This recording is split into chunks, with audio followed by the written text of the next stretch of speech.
Right now we're talking with ICT, is the Institute for Creative Technologies, and we're talking with, your name, sir? Josh Williams. Josh Williams. And Josh, what is this virtual reality simulator that we're checking out right here? This is a post-traumatic stress disorder therapy system, and what it's working to do is complement what has been shown to be the most effective therapy available to soldiers and Marines returning with post-traumatic stress, which is exposure therapy.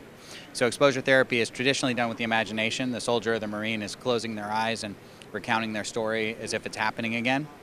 In this case, we have a tool that the therapist can use to create an environment that looks something like where that traumatic event took place, and then gradually walk the soldier or the Marine through that experience again. So they would be recounting it as if it's happening, and the clinician, in an appropriate manner, would be turning up the stress in the environment, adding stimuli that was like what was being described in the story.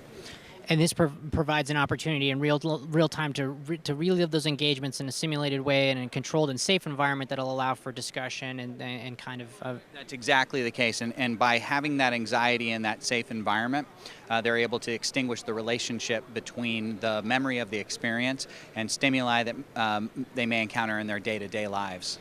So like, loud noises or densely populated environments like a conference hall, and so they can start to get over the relationship between those two things and have a more productive life.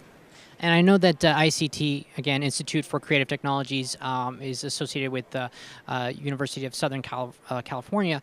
Is this a product that's available on the market, or is it a research-specific tool?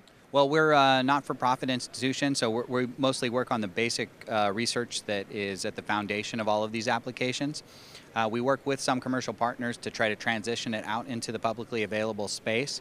We're lucky with some of our applications that in the process of field testing them, that they actually do get to do clinical good.